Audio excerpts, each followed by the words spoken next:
கனிமா, இப்போ எப்படி இருக்கு உனக்கு? வலி கொஞ்சமாவது குறைஞ்சிருக்கா இல்லையா? இல்லைங்க, எனக்கு வலி ஜாஸ்தி ஆயிட்டே தான் இருக்கு. எனக்கு குறையிற மாதிரியே தெரியல. தேனு, அப்படிதான் தேனு இருக்கு. கொஞ்ச நேரத்துல டெலிவரி ஆயிடும். நீ முதல்ல கவலைப்படாத. ஆமாமா, நீ தைரியமா இருந்தா தானே ஆகும். நீ எப்படி பயந்து அழுதுட்டு இருந்தீனா என்ன பண்ண முடியும் சொல்லு? நீ தான் தைரியமா இருக்கணும். ஏங்க, எனக்கு டெலிவரி ஆகும்போது நீங்க என் கூடவே இருப்பீங்களா? ஏன்னா எனக்கு ரொம்ப பயமா இருக்கு. என்னால வலியை தாங்க முடியலங்க. தேனு, உன்னை விட்டுட்டு நான் எங்கம்மா போறேன்? உன்னையும் குழந்தையும் பாத்துக்கிறதா என்னோட முழு நேர வேலையே. நீ முதல்ல அழாத. டாக்டர் கொஞ்ச நேரம் நடக்க சொன்னாங்கல்ல, எழுந்துருமா. கொஞ்ச நேரம் நடந்தீனா உனக்கும் சீக்கிரம் டெலிவரி ஆயிடும். இல்லங்க, என்னால நடக்கவே முடியல. எனக்கு ரொம்ப வலி எடுக்குது. அதனாலதான் கொஞ்ச நேரம் இப்படியே உங்க மேல சாஞ்சு உட்கார்ந்துக்கிறேங்க. சின்ன வயிற்று வலிய கூட தாங்க முடியாது என் பிள்ளையால. ஆனா இப்போ இந்த ஒத்த உசுர இந்த உலகத்துக்கு கொண்டு வரதுக்குள்ள என்ன பாடுபடுறா பெத்த மனசு. அவ கண்ணீரை பார்த்து ரொம்ப வலிக்குது. ஆனா மாப்பிள்ள அவ கூட இருந்து தைரியம் சொல்லி அவளுக்கு இவ்வளவு துணையா இருக்காரு. இந்த அப்பனுக்கு இதுக்கு மேல என்ன வேணும்? நான் பிள்ளைய ஒரு நல்லவன் கையில புடிச்சு கொடுத்தா போதுங்கிற எண்ணம் தான் இருக்கும். என் ஆசை முழுசா நிறைவேறிடுச்சு. இனிமே நான் என் பிள்ளைய பத்தி கவலைப்பட வேண்டியதே இல்ல. இதுக்கு மேல ஒரு அப்பனுக்கு என்ன வேணும்? மாமியாரும் மருமகனும் என் பிள்ளைய தாங்குன்னு தாங்குறாங்க. அவளும் சந்தோஷத்தோடு இருக்கிறா. இந்த உசுரை எப்படியாவது நல்லபடியா வெளியே கொண்டு வந்துட்டானா போது. என் பிள்ளைக்கு எல்லா சந்தோஷமும் முழுசா கிடைச்சிரு. எத்தனை பேர் பேச்சு, எத்தனை வார்த்தை, எல்லாத்தையும் கேட்டு என் புள்ள கண்ணீர் வடிச்சது. இன்னையோட எல்லாம் முடிஞ்சு போயிரும் நாத்தா. நல்லபடியா இந்த குழந்தைய என் பிள்ளைய நீதான் காப்பாத்தி தரணும். தினு, கொஞ்ச நேரமாவது நட. உட்கார்ந்துட்டே இருந்தீன்னா உனக்கு எச்சாதான் இருக்கும். டாக்டர் பெயின் வந்துருன்னு சொல்லியிருக்காங்கல்ல. வாமா, கொஞ்சமாவது நட. ஏங்க, என்னால முடியலங்க. வேண்டாங்க, என்னால நடக்க முடியாது. எனக்கு வலி ஜாஸ்தி ஆயிட்டே இருக்கு. அண்ணா, அண்ணிதான் வலி ஜாஸ்தி ஆகுதுன்னு சொல்றாங்கல்ல. நீங்க டாக்டருக்கு இன்ஃபார்ம் பண்ணுங்க. அவங்க வந்து என்ன சொல்றாங்களோ அதுக்கப்புறம் பாத்துக்கலாம். சஞ்சய், அதெல்லாம் நான் டாக்டர்கிட்ட பேசிட்டேன். இன்னும் கொஞ்ச நேரம் தேனை நடக்க சொன்னாங்க. ஆனா அவன் நடக்க முடியாம ரொம்ப பெயின் அதிகமாகுதுங்கிறா. இப்ப என்ன பண்றது? டேய், அவதான் வலிக்குதுங்கறால, கொஞ்ச நேரம் உட்கார விடு. அவளை நீ தொந்தரவு பண்ணாத. அம்மா தேனு, கொஞ்சம் நடமா. அப்பதான் சீக்கிரம் டெலிவரி ஆகுன்னு டாக்டர் சொன்னாங்கல்ல. உட்காந்துட்டே இருந்தா உனக்கு வலிதாம அதிகமாயிட்டே இருக்கும். அட, இங்க எதுக்கு இத்தனை பேர் கூட்டம் போட்டுட்டு இருக்கீங்க? நர்சம்மா, என் பொண்ணு ரொம்ப வலி அதிகமாகுதுன்னு சொல்றா. நீங்க சீக்கிரம் அட்மிட் பண்ணி பிரசவத்தை பாத்துருங்களேன். ஐயா, நான் பிரசவம் பார்க்க மாட்டேன். டாக்டர் அம்மா வந்துதான் பிரசவம் பார்ப்பாங்க. அவங்க என்ன சொல்றாங்களோ அதை செய்யறது மட்டும்தான் என் வேலை. அவங்க, நீங்க அவங்கள பாத்தீங்களா? அவங்க என்ன சொன்னாங்க? சரசு, டாக்டர் கூப்பிடுறாங்க. கொஞ்சம் பொறுத்துக்கம்மா, நான் போய் டாக்டர்கிட்ட பேசிட்டு வரேன். சரிங்கப்பா. சார், டாக்டர் தேனை கூட்டிட்டு வர சொன்னாங்க. வாங்க.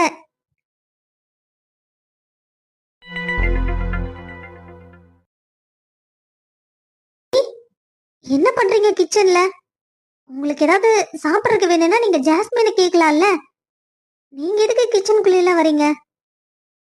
ஏன் நான் வரக்கூடாதா? ஐயோ, நான் அப்படி சொல்லல. நீங்க எதுக்கு இங்க வந்து கஷ்டப்பட்டுட்டு இருக்கீங்கன்னு தான் நான் சொன்னேன்.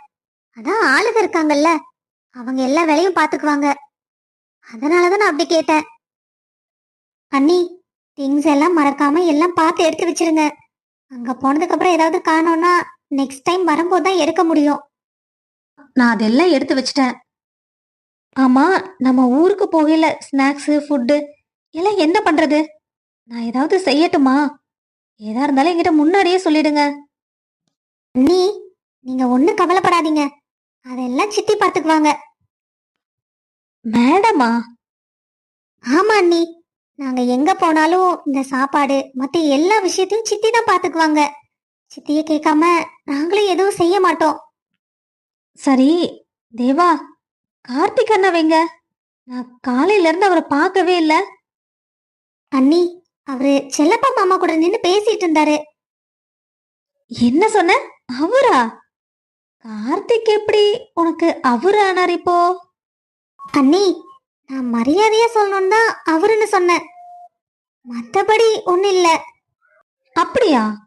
ஆனா நீ சொன்னதை பார்த்தா எனக்கு அப்படி ஒண்ணும் தெரியலையே. போங்க நீ. அண்ணி, சும்மா நீங்களும் எனக்கு கிண்டல் பண்ணாதீங்க.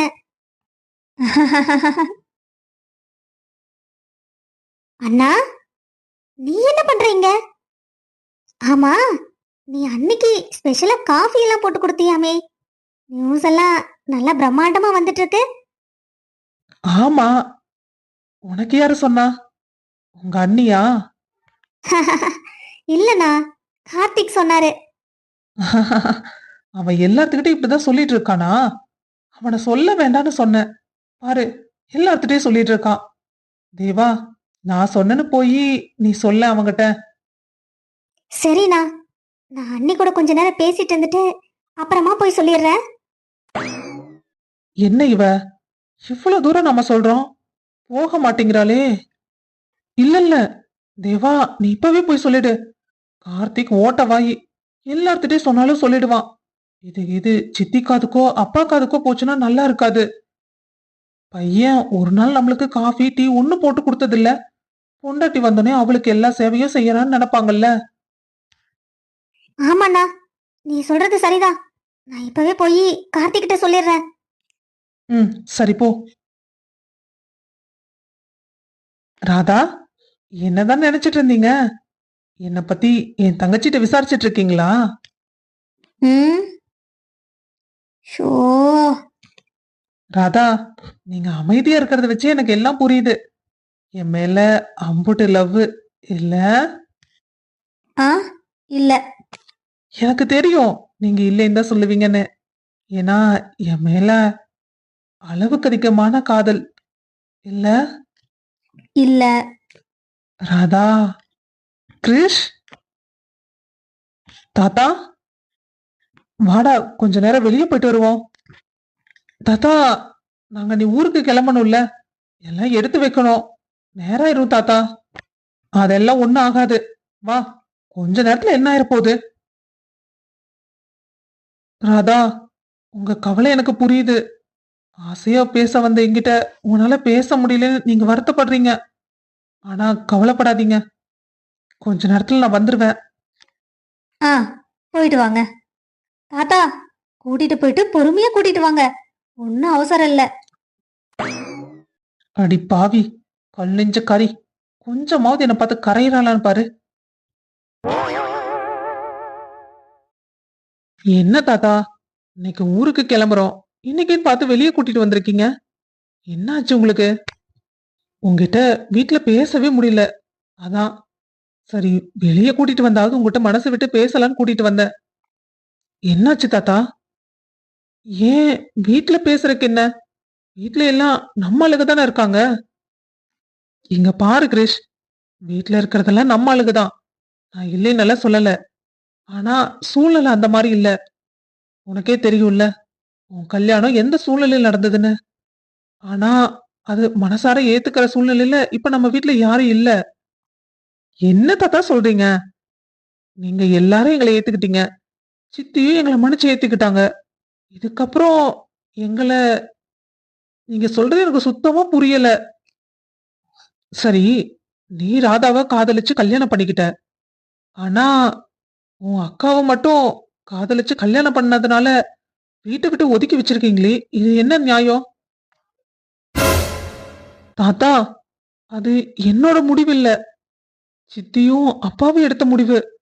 நான் அதை மீற முடியாம தான் இருக்கேன். நீ பேசுறது எப்படி கிரீஷ் இருக்கு? நீ அவளோட தம்பி. உனக்கு தெரியுமா அவ எவ்வளவு கஷ்டப்பட்டுட்டு இருக்கான்னு? உன் மேல உயிரிய வச்சிருந்தா. ஆனா நீ அவ லவ் பண்ணி கல்யாணம் பண்ணிக்கிட்டாங்கறக்காக இப்ப வரைக்கும் நீ மூச்சு கொடுத்து பேசாம இருக்க. ஆனா அவ உன்கிட்ட அப்படி இல்லையே. நீ என்னதான் திட்டுனாலும் அவளை அசிங்கப்படுத்தினாலும் அவ உன்னை தேடித்தானே வரா. பெத்தவங்களுக்கு கோவம் இருக்கதான் செய்யும் கிரிஷ். ஆனா அவளோட தம்பிக்கு இந்த அளவுக்கு கோபமும் ஈகோவும் இருக்கக்கூடாது. நாளைக்கு உனக்கும் ராதாவுக்கு ஏதாவது பிரச்சனைனா வெண்ணிலா வந்து நிக்க மாட்டான்னு நீ நினைக்கிறியா? உனக்கு ஏதாவதுன்னா ஓடி வந்து நிப்பா. அவளை பத்தி நீ யோசிக்க தயாரா இல்லையில்ல? இங்க பாரு கிரிஷ், நான் உன் மனசு கஷ்டப்படணுங்கறக்காக நான் உங்ககிட்ட இப்படி பேசல. வெண்ணிலாவும் சந்தோஷமா இருக்கட்டும் தான் அப்படி பேசினேன். நீ புரிஞ்சுக்கோ. சரி வா வீட்டுக்கு போலாம். தாத்தா சொல்ற மாதிரி நான் செல்ஃபிஷா இருக்கனா? நான் இப்ப என்ன செய்ய முடியும்? என்னால சித்திய மீறி எதுவும் செய்யவும் முடியாது. இப்போ நான் வெண்ணிலா அக்காட்ட பேசினேன்னு தெரிஞ்சதுன்னா சித்தி என் மேல மறுபடியும் கோவப்படுவாங்க. தாத்தா பேச்ச கேட்டுட்டு அவசரப்பட்டு நான் எந்த முடிவும் எடுக்க கூடாது.